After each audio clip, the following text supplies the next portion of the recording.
வணக்கம் நண்பர்களே. இன்னும் ஒரு இனிய காலை பொழுதில் தீதும் என்றும் நிகழ்ச்சியில் உங்களை சந்திப்பதில் மிக்க மகிழ்ச்சி அடைகிறேன். நாம் ஒவ்வொரு நாளும் ஏதாவது ஒரு தினம், அந்த தினம் எப்படி கொண்டாடப்படுகிறது அதை பற்றிய செய்திகளை எல்லாம் கடந்த சில நாட்களாக பேசி கொண்டிருக்கிறோம். அந்த வரிசையில் நாம் நேற்று கொண்டாடப்பட்ட ஒரு தினம், அதை பற்றி இன்றைக்கு நாம் பேசலாம்.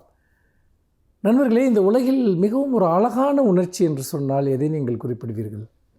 ஒவ்வொருவரும் பல்வேறு விதமான ஒரு கருத்துக்களை அதற்கு பதிலாக சொல்வார்கள். என்னை பொறுத்த வரைக்கும் இந்த உலகின் மிக அழகான உணர்ச்சி என்பது கருணைதான்.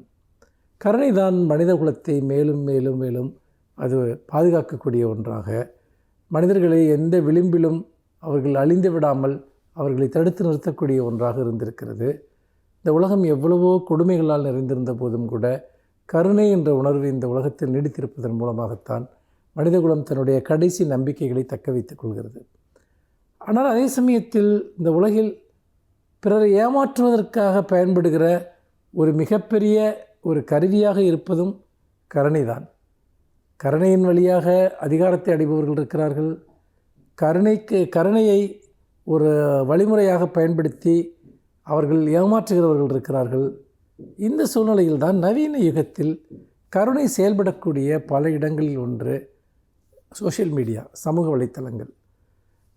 ஒரு தினத்தை இதற்காக கொண்டாடுகிறார்கள். ஜூலை 15ஆம் தேதி சோஷியல் மீடியா கிவிங் டே என்பது தான் அதனுடைய பெயர்.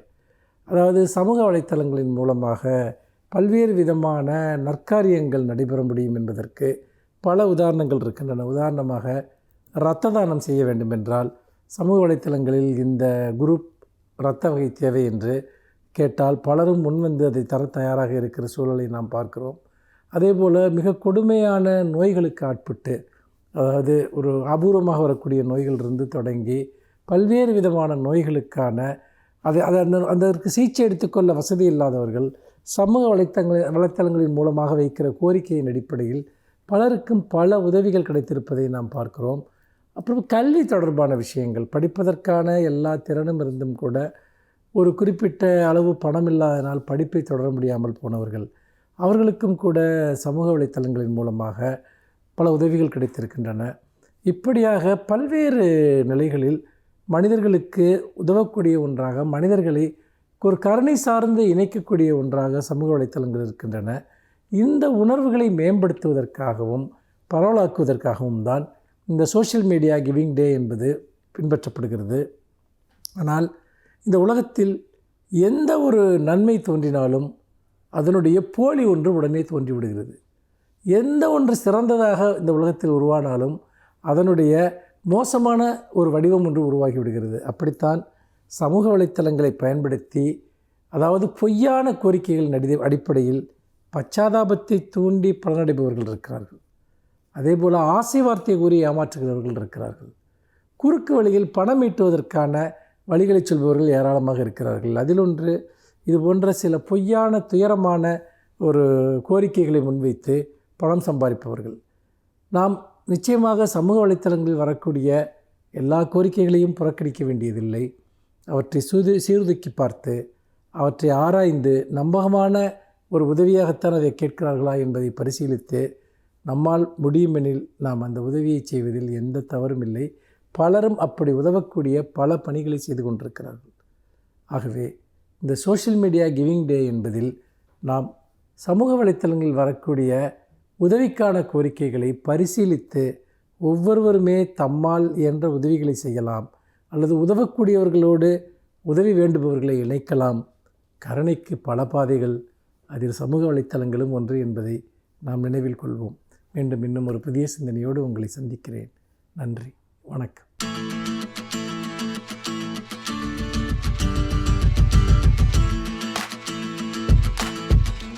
வணக்கம். இன்றைக்கி ஆலோசனை நேரத்தில் உங்களை சந்திக்கிறதுல மிக்க மகிழ்ச்சி.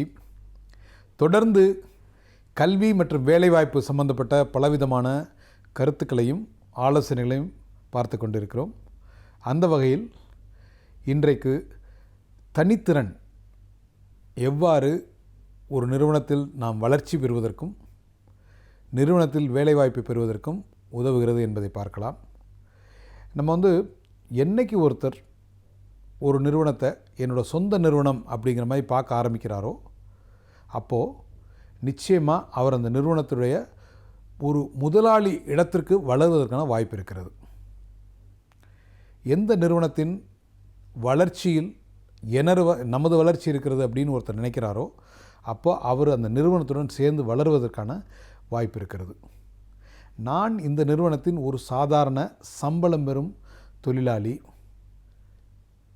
அப்படின்னு ஒருத்தர் நினைக்கிறாரோ அது கடைசி வரைக்கும் அவர் அந்த நிறுவனத்தில் சம்பளம் பெறும் ஒரு தொழிலாளியாக இருந்து விடுகின்றார். ஸோ நீங்கள் எந்த நிலையை அடைய வேண்டும் அப்படிங்கிறது நீங்கள் உங்கள் அடி மனதில் ஆழத்தில் நீங்கள் திரும்ப திரும்ப என்னவாக வேண்டும் அப்படின்னு நினைக்கிறீங்களோ அதுவாகவே மாறிவிடுகிறீர்கள். What you think you become. நீங்கள் திரும்ப திரும்ப உங்களை பற்றி என்ன விதமான சுய கற்பனை சுய சிந்தனையுடன் உங்களை பற்றிய நீங்கள் தெளிவான நிலைப்பாட்டை எடுக்கின்றீர்களோ அந்த நிலைப்பாட்டிற்கு நீங்கள் என்றைக்காவது ஒரு நாள் வந்து விடுவீர்கள் அப்படிங்கிறது த லா ஆஃப் அட்ராக்ஷனோட ஒரு திண்ணமான கருத்து. பலர் இது அப்படி தான் நடந்திருக்கு, நான் நினச்சதெல்லாம் நடந்திருக்கு அப்படின்னு சொல்லுவாங்க. நினச்சதெல்லாம் நடந்ததுக்கு காரணம் அவங்களோட டீப் ஆழமான மனதின் அடித்தளத்தில் அவங்க நினைத்த இலக்கை நோக்கி தினசரி ஒரு அடியாவது எடுத்து வைக்கிறதுனால தான் அவங்களால அந்த இலக்குக்கு போக முடியுது. ஸோ அப்படி இருக்கப்போ நீங்கள் வேலை பார்த்து கொண்டிருப்பவராக இருந்தால், ஏதோ ஒரு நிறுவனத்தில் வேலை பார்த்துக்கிட்டு இருக்கீங்க, நீங்கள் என்ன ஒரு நிலையில் இருந்தாலும் உங்களுடைய அந்த நிறுவனத்தில் உங்களுடைய கெரியர் உங்களுடைய வாழ்க்கையை அந்த நிறுவனத்தின் வளர்ச்சியில் அர்ப்பணிக்கப் போகிறீர்களா அப்படிங்கிறது முதல் கேள்வி. அவ்வாறு அர்ப்பணிப்பீர்களே ஆனால் நீங்கள் எவ்வாறு நீங்கள் வளர்ச்சி அடைய வேண்டும், ஒரு வருஷமும் நீங்கள் எந்த நிலையை அடைய வேண்டும் அப்படிங்கிறத நீங்கள் ஒரு பேப்பரில் எழுதி அந்த நிலையை அடைவதற்கு நான் என்னவெல்லாம் செய்ய வேண்டும், எவ்விதமான திறன்களை வளர்த்து கொள்வதன் மூலம் நான் அந்த நிலைக்கு செல்ல முடியும் அப்படிங்கிறத நம்ம தொடர்ந்து கற்றுக்கொண்டு முன்னேறி கொண்டே இருக்க வேண்டும். ஒவ்வொரு நாளும் உங்களுடைய இலக்கை நோக்கி ஒரு அடியாவது நீங்கள் எடுத்து வைக்க வேண்டும். Every day you have to take one step towards your goal. The action takers அப்படின்னு ஒன்று சொல்லுவாங்க. ஆக்ஷன் டேக்கர்ஸ்னால் முயற்சி செய்பவர்கள், முயற்சி திருவினையாக்கும் அப்படின்னு சொல்கிறாங்க. முயற்சி செய்பவர்கள் தோற்பதில்லை. தொடர்ந்து முயன்று கொண்டே இருப்பவர்கள் நிச்சயமாக அவர்களுடைய இலக்கை அடைந்து விடுவார்கள். அவர்கள் அடைவது வேறு ஒரு பாதையில் அடையலாம், இல்லை கொஞ்சம் நாள் கழித்து அடையலாம். ஆனால் அவர்கள் நினைத்த இலக்கை அடைவது மிக மிக நிச்சயமான உறுதியான ஒன்றாக கருதப்படுகிறது. ஸோ நிறைய பேர் பேசுவாங்க, வாய்ச்சொல்லில் வீரரடி அப்படிங்கிற மாதிரி. அவங்க நிறையா டயலாக் பேசுவாங்க, நிறையா ஸ்ட்ராட்டஜி பற்றி சொல்லுவாங்க, நிறையா கருத்துக்கள் சொல்லுவாங்க. ஆனால் they don't take action. கருத்துக்கள் சொன்னதோடு அப்படியே நிறுத்திடுவாங்க, இம்ப்ளிமெண்டேஷனுக்கு போக மாட்டாங்க.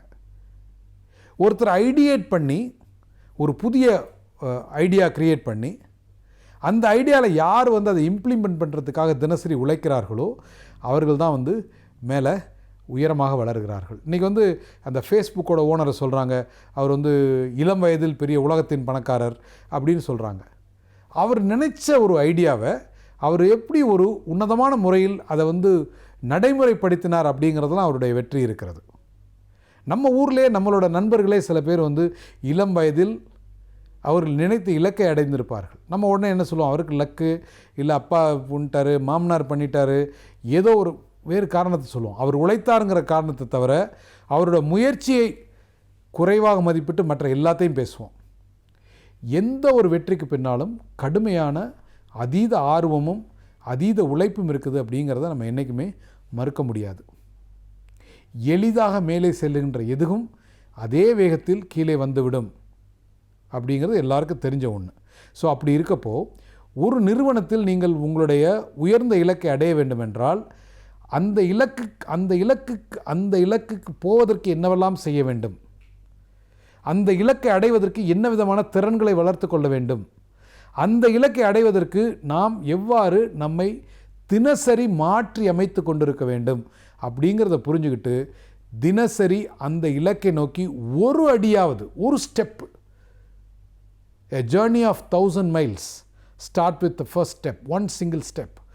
ஒரு 1000 மைல்கள் கடப்பதுனா கூட ஒரு அடி எடுத்து வச்சா தான் அந்த 1000 மைல் வரும். ஸோ நீங்கள் அடைய வேண்டிய இலக்கு எதுவாக இருந்தாலும் முதலடியை மிக தைரியமாக எடுத்து வைத்து தினசரி அந்த இலக்கை நோக்கி போக வேண்டும். தினசரி நீங்கள் ஒரு மாணவராக உங்களுடைய திறன்களை வளர்த்து கொள்ள வேண்டும். திறன்களை வளர்த்து கொண்டால் நீங்கள் ஒரு இன்றியமையாத, அந்த நிறுவனத்தின் வளர்ச்சிக்கு ஒரு இன்றியமையாத நபராக மாறிவிட வாய்ப்பு இருக்கிறது. அதே போல் நீங்கள் இப்போ இன்னை நான் ஸ்டூடெண்ட்டாக இருக்கேன், இல்லை நான் காலேஜில் படிச்சுக்கிட்டு இருக்கேன், நான் ஒரு நிறுவனத்துக்கு இந்த மாதிரி நிறுவனத்துக்கு வேலைக்கு போகணும், என்னை எப்படி தயார்படுத்திக்கிறது? உங்களுக்கு எந்த நிறுவனத்துக்கு வேலைக்கு போகணுங்கிறது தெரிஞ்சிருச்சு, உங்கள் மனசளவில் ஆசைப்பட ஆரம்பிச்சிட்டிங்க. அனைத்திற்கும் ஆசைப்படு அப்படின்னு சொல்கிறாங்க. சரி, மனதளவில் ஆசைப்பட்டாச்சு. அந்த நிறுவனம் என்ன மாதிரி நிறுவனம், அந்த நிறுவனத்தில் என்ன மாதிரி ஆட்களை எடுக்கிறார்கள், அந்த நிறுவனத்தில் என்ன மாதிரி திறன்கள் அத்தியாவசியமானதாக இருக்கிறது, எந்த மாதிரி திறன்களை வளர்த்து கொண்டால் அந்த நிறுவனம் என்னை நோக்கி கை நீட்டும் அப்படிங்கிறத புரிஞ்சுக்கலாம். இன்றைக்கி உலகத்தில் ரகசியம் அப்படிங்கிற வார்த்தைக்கு அர்த்தமே கிடையாது. எல்லாமே ஓப்பன். ஒரு நிறுவனத்தினுடைய ஃபைனான்ஸ் என்ன ப்ராஃபிட் பண்ணாங்க, யாருக்கு எவ்வளோ சம்பளம், யார் எத்தனை நாள் ஒர்க் பண்ணாங்கங்கிற வரைக்கும் நம்மளால் இன்றைக்கி ஓப்பனாக பப்ளிக் டொமைனில் பொதுமக்களுடைய பயன்பாட்டிற்காக இருக்கிறது. அப்போது ஒரு நிறுவனத்தை பற்றி நீங்கள் இந்த நிறுவனத்தில் நான் வேலைக்கு போகணும் அப்படின்னா அந்த நிறுவனம் பற்றிய அனைத்து தகவல்களையும் பெற்று உங்களுடைய பேஷனையும் அந்த நிறுவனத்தினுடைய தேவையும் மேட்ச் பண்ணி உங்களுடைய திறன்களை நீங்கள் வளர்த்து கொள்ளுகின்ற பொழுது அந்த நிறுவனத்திற்கு நீங்கள் மிகவும் தேவையான ஒரு நபராக மாறுகின்றீர்கள். அந்த நிறுவனம் உங்கள் மூலம் பயன்பெறும் ஒரு நிலையை பெறுகிறது. அவ்வாறு அந்த நிறுவனத்துக்கு நீங்கள் பயனுள்ள ஒரு ரிசோர்ஸ், ஒரு பயனுள்ள ஒரு வேலைக்கான ஆட்களாக மாறிவிட்டால் நிச்சயமாக அந்த நிறுவனத்தில் நீங்கள் வேலைக்கு செல்வதற்கான அனைத்து தகுதிகளும் உங்களுக்கு வந்துவிட்டது. வேலை கிடைப்பதற்கான அனைத்து வாய்ப்புகளும் உங்களுக்கு வந்துவிடும். நம்மை நாம் தயார்படுத்திக் கொள்வது தான் முதல் படி. அந்த முதல் படியை நாம் செய்வதன் மூலம் நாம் நினைத்த இலக்கை நிச்சயமாக அடைய முடியும். வாழ்த்துக்கள். வணக்கம்.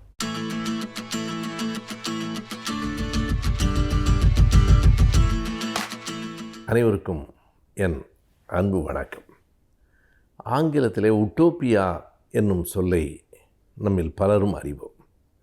ஆனால் இப்போது வெளிவந்திருக்கிற ஜூலை மாதம் நாளிடப்பட்ட காக்கை சிறகினிலே என்னும் இலக்கிய மாத இதழில் பேராசிரியர் ராமசுப்ரமணியம் அவர்கள் டிஸ்டோப்பியா என்று ஒரு கட்டுரை எழுதியிருக்கிறார். நான் முதலில் குறிப்பிட்ட சொல் உட்டோப்பியா. உட்டோப்பியா என்றால் எதிர்காலம் பற்றிய ஒரு இன்பமயமான கனவு. இப்படி இருக்கும் எதிர்காலம் என்று கற்பனை செய்து சொல்லுவது தான் உட்டோப்பியா. அதைத்தான் நம்முடைய தமிழ் எழுத்தாளர் மூவா அவர்கள் கூட கிபி 2000 என்று ஒரு புத்தகம் எழுதியிருக்கிறார். அது 1965 எழுதப்பட்ட புத்தகம். 65 அவர் என்ன கனவு கண்டார் என்றால், இன்னும் 35 ஆண்டுகளுக்கு பிறகு தமிழ்நாடு இப்படி இருக்க வேண்டும் என்பதை, இப்படி இருக்கும் என்று அவர் எழுதினார். எப்படி இருக்கும்? கிபி 2000 லஞ்சம் இருக்காது, ஊழல் இருக்காது, ஏமாற்று வேலைகள் இருக்காது, ஏன் சிறைச்சாலைகளே தேவைப்படாது, நாடு மாறிவிடும் என்றெல்லாம் ஒரு கற்பனையில் அவர் எழுதினார். அதற்கு உட்டோப்பியா என்று பெயர். அப்படி ஒரு கற்பனை நாட்டை உருவாக்குவது இன்றைக்கு 2024 ஆகிவிட்டது. ஆனால் இன்னமும் மூவா அவர்களின் கனவு நிறைவேறவில்லை. கொஞ்சம் வருத்தத்தோடு சொன்னால் மோசமாகி இருக்கிறது நிலைமை என்றுதான் கூற வேண்டும். இப்படி ஒரு இன்பமயமான ஒரு லட்சியம் நிறைந்த ஒரு உலகை கற்பனை செய்வது உட்டோப்பியா என்றால் அதற்கு நேர் எதிரான சொல் டிஸ்டோப்பியா என்பது. டிஸ்டோப்பியா என்பது ஒரு துன்பியல் உலகத்தை கற்பனை செய்வது. இந்த துன்பியல் உலகத்தை ஏன் கற்பனை செய்கிறார்கள்? யார் ஒருவரும் எதிர்காலம் பற்றி இன்பமயமான நினைவுகளிலே தானே இருப்பார்கள். ஏன் டிஸ்டோப்பியாவை அவர்கள் அப்படி ஒரு தேசத்தை, அப்படி ஒரு காலத்தை ஏன் கற்பனை செய்கிறார்கள் என்பதை கட்டுரை ஆசிரியர் எழுதியிருக்கிறார். அதற்கு 9 விதமான காரணங்கள் இருக்கின்றன, 6 விதமான நெருக்கடிகள் இருக்கின்றன என்று எழுதுகிறார். அந்த காரணங்களை படித்து பார்க்கிற போது நமக்கு ஒரு சிறு அதிர்ச்சி வருகிறது. அவர் என்ன சொல்கிறார் என்றால், எதனால் இந்த டிஸ்டோப்பியா என்று சொல்லப்படுகிற துன்பியல் உலக கற்பனை ஒருவருக்கு வரும் என்றால், எந்த தேசத்தில் சுதந்திரம் இல்லையோ, எங்கு பன்மைத்துவம் மறுக்கப்படுகிறதோ, அதாவது எல்லோரும் அவரவர் நம்பிக்கைகளை ஏற்றுக்கொண்டவர்களாக இருக்கலாம், ஒருவன் தமிழனாக இருக்கலாம், ஒருவன் தெலுங்கனாக இருக்கலாம், ஒருவன் கிறிஸ்தவனாக இருக்கலாம், இன்னொருவன் இஸ்லாமியனாக இருக்கலாம், ஒருவன் சிவப்பாக இருக்கலாம், இன்னொருவன் கருப்பாக இருக்கலாம். எப்படி இருந்தாலும் எல்லோரும் ஒருங்கிணைந்து வாழ்வது, அதாவது யூனிட்டி இன் டைவர்சிட்டி என்று நாம் சொல்லுகிற வேற்றுமையில் ஒற்றுமை எங்கு இருக்கிறதோ அங்குதான் அந்த உலகம் இயல்பாக இயங்கும். அப்படி இல்லாமல் ஒரே ஒரு குறிப்பிட்ட தலைமை மட்டும், ஒற்றை தலைமைதான் ஒரு நாட்டுக்கு, ஒட்டுமொத்தமாக ஒற்றை தலைமைதான், ஒரே ஒரு இனம்தான், ஒரே ஒரு மதம்தான், ஒரே ஒரு மொழிதான் என்று எங்கே ஒன்று திணிக்கப்படுகிறதோ அப்போது எதிர்காலம் பற்றிய ஒரு துன்பியல் சிந்தனைகள் வரும். அது மட்டுமல்லாமல் அந்த நாட்டில் வாழ்கிற மக்கள் எப்போதும் ஒரு விதமான அச்சத்தில் வாழ்ந்து கொண்டே இருப்பார்கள். தாங்கள் எப்போதும் கண்காணிக்கப்படுகிறோமோ என்று நினைப்பார்கள். யார் ஒருவரும் மகிழ்ச்சியாக மட்டுமல்ல சுதந்திரமாகவும் இருக்க மாட்டார்கள் என்று சொல்லுகிற போது நமக்கே அச்சம் வருகிறது. ஒரே நாடு, ஒரே மொழி, ஒரே இடம், ஒரே மதம் என்று வருகிற போது ஒரு துன்பியல் உலகத்தை நோக்கித்தான் நாம் நடக்கிறோமோ என்கிற அச்சம் வரும். நாம் வாழுகிற நாட்டையே குறிப்பிட்டுத்தான் சொல்லுகிறேன். அப்படிப்பட்ட இடத்தை நோக்கி நகர்வது போல இருந்து இன்றைக்கு கொஞ்சம் அதில் ஒரு மாற்றம் வந்திருக்கிறது. இதனை ஜார்ஜ் ஆர்வெல் என்கிற ஒரு எழுத்தாளர் ஒரு புனை கதையாகவே எழுதியிருக்கிறார். அதையும் இந்த கட்டுரையாசிரியர் குறிப்பிடுகிறார். ஜார்ஜ் ஆர்வெல் எழுதியிருக்கிற அந்த நாவலின் பெயர் வித்தியாசமானது. 1984. எப்படி மூவா அவர்கள் கிபி 2000 என்று ஒரு குறிப்பிட்ட ஆண்டை சொல்லி அதனை எழுதினாரோ அதுபோலவே ஜார்ஜ் ஆர்வெல் 1984 என்று ஒரு நாவலை எழுதியிருக்கிறார். அதுதான் இந்த துன்பியல் உலக கற்பனை, இந்த டிஸ்டோபியா என்று சொல்லுகிற அந்த துன்பியல் கற்பனைக்கான ஒரு சரியான எடுத்துக்காட்டாக இருக்கிறது என்றும் அவர் குறிப்பிடுகிறார். எனவே நாம் உட்டோப்பியாவில் வாழ்ந்தும் பயனில்லை, டிஸ்டோப்பியாவாக அஞ்சிக்கொண்டும் இருக்கக்கூடாது. இயல்பான வாழ்க்கையே சிறந்தது.